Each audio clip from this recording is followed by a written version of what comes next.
Hello everyone. Mr.Within is now walking on a very large grass field, grassy field. And as I'm walking, I'm facing directly the sun. And I wonder, if you were a human being, dropped anywhere around the world, where would you go?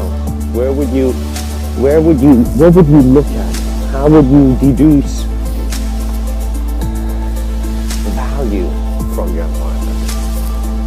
You see, when we look at the notion of truth, we see that it seems to be a serious story. Truth seems to be a serious issue. We don't know it, we know it, we don't know it. And so that is how our mind is at first. But once we become aware of the playful nature of truth, our realities are much more different than we perceive them to be. What that means is that once you have some amazing coincidences show you don't have to be as pressured as you are, you then may walk at a more comfortable part of the field. In other words, some people have walked in fields where it's been muddy. You don't need to walk on the muddy parts as you're going through your process here, your life process here. You need to be aware of different shades and different thicknesses and different textures. And the reason you're aware of this is because you have walked on these green pastures before. And what that means is that your concept of heaven is a greater state of being in which your consciousness innately knows but is not directly activating in your immediate conscious view. It's up to you.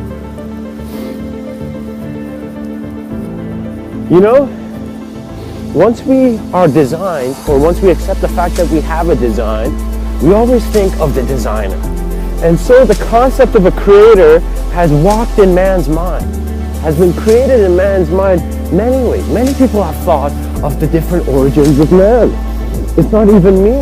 Do not even think that some of our greatest minds are not working. There are kids out here who probably know this, that they have immense vision and ability to reconstruct problems, and to find better answers. They see more out of the spectrum, mainly because of who they are. And once you become aware of that sense of being, you are motivated by a different form of life.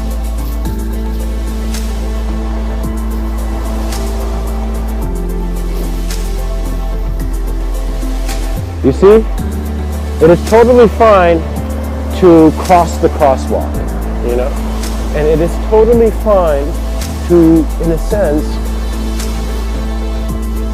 not cross the crosswalk and take the street, just do something that is someone doesn't want you to do, You can have your attention on many things in this life, but the most important thing you need to have your attention on is who you really are. The rest will handle itself. It always has. So you are not here to change the world. The way you do change the world, though, if you ever wanted to, was not by going around and subjecting everyone to your view of how truth is and to becoming a preacher of a form that's going to be as temporal as you are. You don't need to do that. Guys, there's different forms of preaching. There's preaching of the formless direction, which is always aligning man to his unknown, with his unknown, Or there's a type of preaching that is telling you another story because that story is more comfortable to talk about.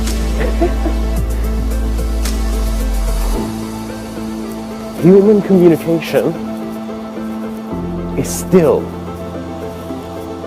at a limited stage of awareness to the limitless not human, but to the limitless existential communication in which the human is part of. Once you see where your voice is coming from, then you are not bothered by 99.9% of everything. That 1% is only because you have a sense of identity just because to do your work and leave. They're very different minds. And so stories can become both alluring, can create realities.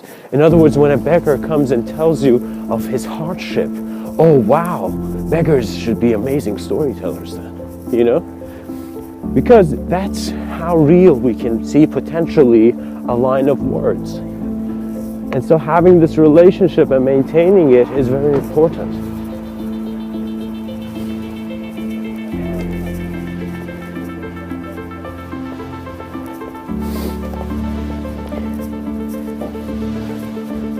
We are aware in many ways.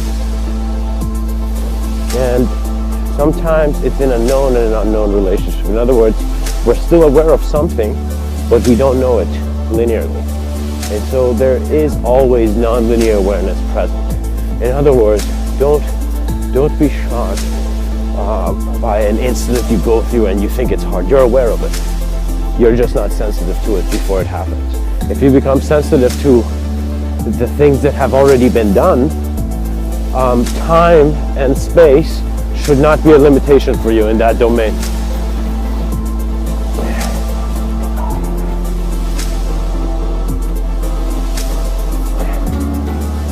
Thank you.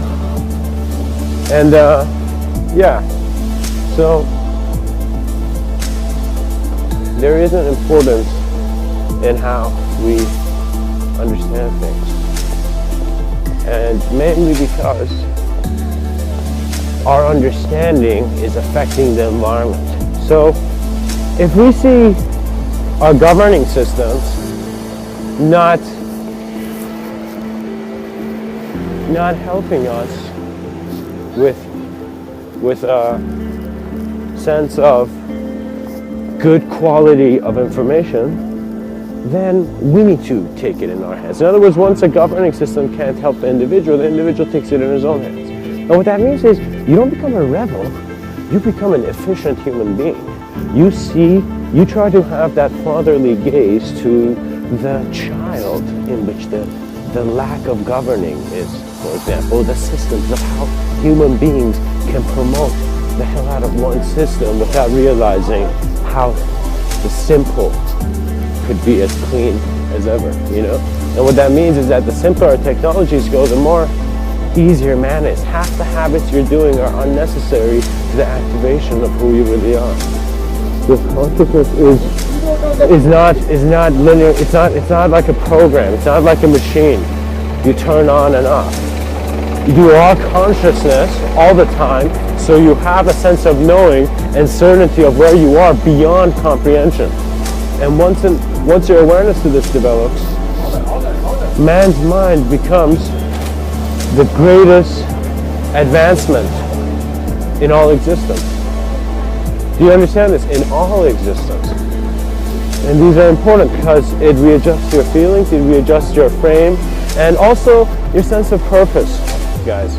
Because you need to see that an acknowledgement of awareness discovered through innate presence suggests greater bodies to work with into exploring life. So the difference, let's say, with a very creative and imaginative person to someone who doesn't exercise that much imagination or doesn't like to even acknowledge certain realities is that they are creating different approaches to life. One's approach is very systematic, is very balanced and stability. In other words, stability to solidity, you know? But another method is actually to liquefy everything, you know? So in a sense, have even the liquid turn into air, and there's some who come and point to the gas above, you know? When they're not even here to be liquid at all. They're just saying you were always gas. So once you recognize these different states of being in which this existential view is occurring, which is your life, then infinity can be seen to be anywhere. And so your voice does take you to journeys. Once you become aware of your maintenance, you don't have to do it alone. In other words, when I walk, life is walking right there. And it's crazy because a very wise man, sage once said, there's two ways you can live your life. You can, one, live your life as if everything is against you, or you can live your life as if everything is with you. And that was my biggest flaw. Before, I was living with everything against me, and I realized that mentality constantly reactivated my there was stress, there was fear, there was even room to hold depression. You're creating the platform for your depression, and you don't need that because your sense of reality can be a more pleasant one. You must observe, you must be self-aware. This is a point where man has to, in other words, self-align his consciousness. You need to center your energies and quickly go do your task, you know? And your task is every moment to be your most expressive moment, your most complete moment. Enjoy it the fullest, every moment. Because simply depression is the lack of imagination and, in a sense, openness to see a way out of these conditions in which you're imagining.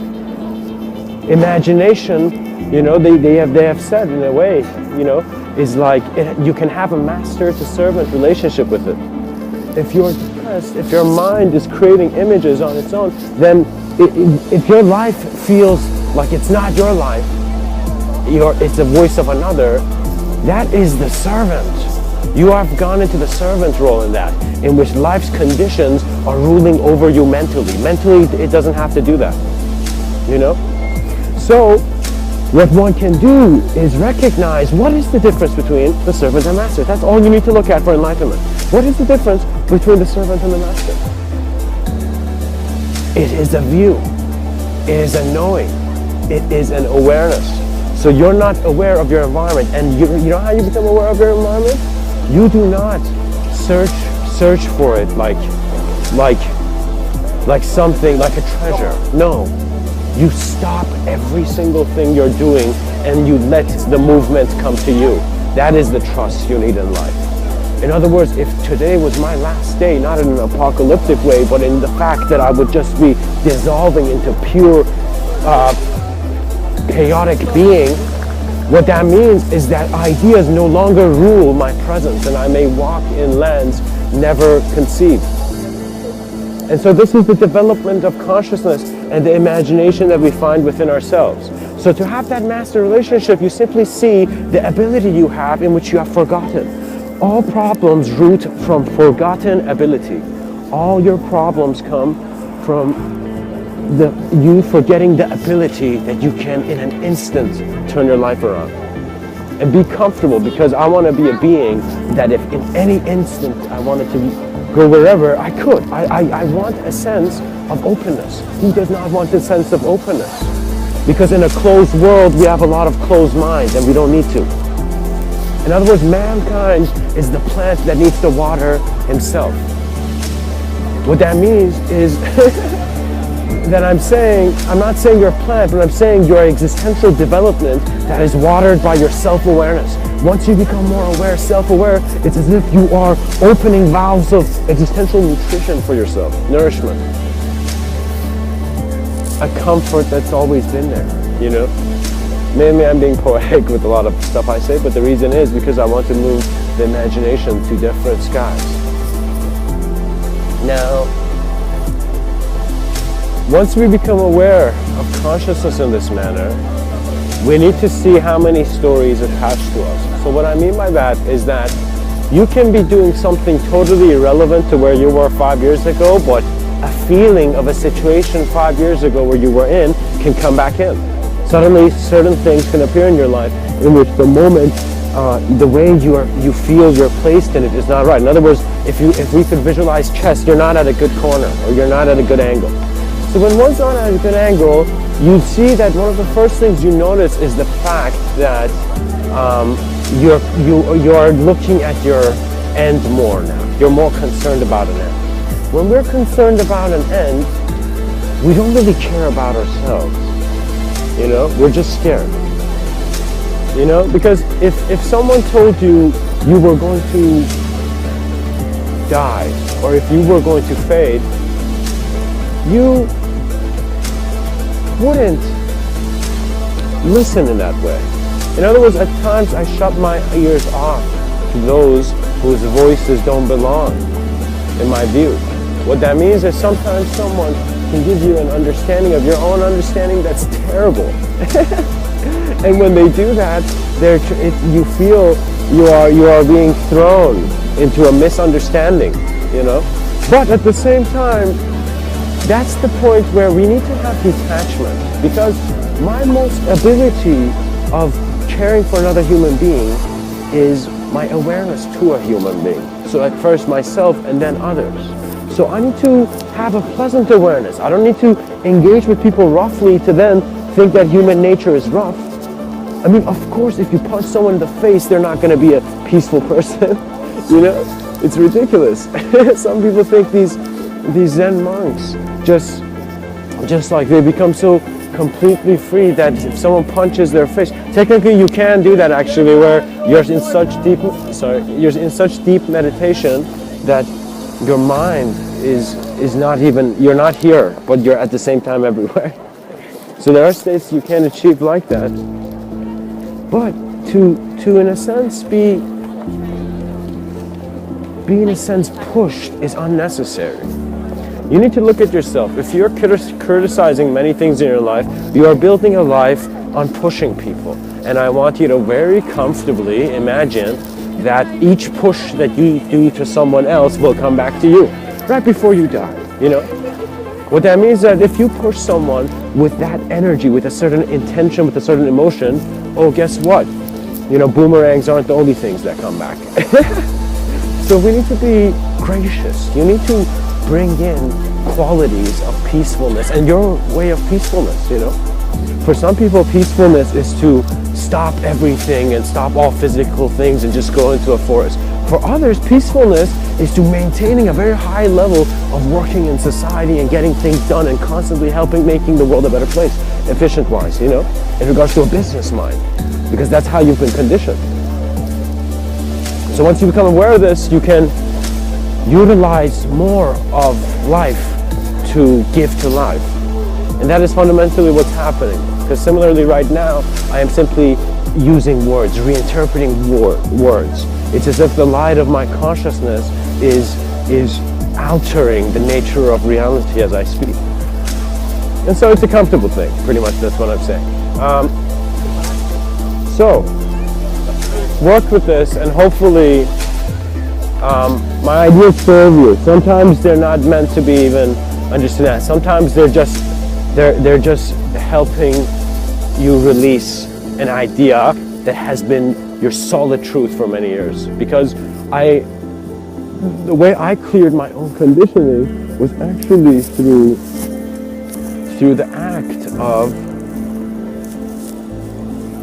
reading a lot of sacred hymns and poetry. Pretty much I explored just certain wisdom. I didn't do it, guys. I haven't done a lot of reading or a lot of study approach to this thing. In other words, the way my knowledge comes from a lot of things I speak about is based on the skill of me being in conditions in life where I have to trust the life process more than my identity, and so was given a grander effect. What that means is that once you trust the flow of your being, you can never be in a situation you don't want to be in. And what that means is, think about it. You're this kind of being, whatever category of a being you have right now in your mind. Now imagine what can happen really is that you in a sense develop into the greatest potential in which your mind can envision. And so through this, there is very great openings of just life, you know? What mankind wants to do is actually, for a self-aware unit, increase the experience. We want greater experience because we understand experience is a greater teaching method, you know? What is better, going to the Himalayas or reading about the Himalayas? You know, you can choose. So experience is very important, so we need access to experience. And where does experience come from? Well, from stories. So we look at the stories we're being told, and they're not exciting us. We need exciting stories. You know, forget truth for a second. Just create an exciting reality so we can all wondrously work towards a greater good, you know? Because it's very important, once you have the awareness of that master sense of the mind, to not realize that you're a master over something. You're not a master based on domination and control. You are masterful because you never needed to not be masterful. Do you understand this? Your ability blooms the moment you know it's been blooming always. And that's when you can speak with, a light greater than 10,000 suns. So work with this. Allow yourself to navigate comfortably through this life process. When I speak, I don't care, who's listening, in the sense that I'm just clearly communicating an idea to you. So how you receive this idea, that's your responsibility. But the way I'm communicating it, I'm communicating it in a very direct way where it can be tangible with your imagination. You see, what happens is when people get offended is that an idea is having too much influence over them. When an idea is having too much influence over you, you feel uncomfortable. And discomfort usually leads to a sense of madness. Who knew all the mad people in the world were just uncomfortable? Anyways. And guys, we are right now at a point where if you are someone, I'm only speaking to those whose realities has been activated in a way where this information can be useful. And what I mean by that is that if you're one who is aware as consciousness, not as mind, not as body, in other words, something you can't speak about, which you know is you, then through such an active opening, you may then take my words to be of a greater aspiration. I'm not talking to everyone. In other words, I'm talking, to be honest, to pilots, people who are going to become very artful and masterful in their consciousness, ability to be conscious. It is not that hard, because hardship cannot exist in that presence you find within yourself. And so with the most generous and most benevolent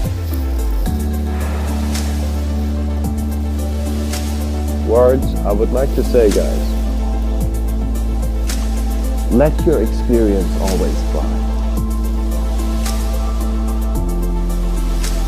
For that revolution is of a different kind.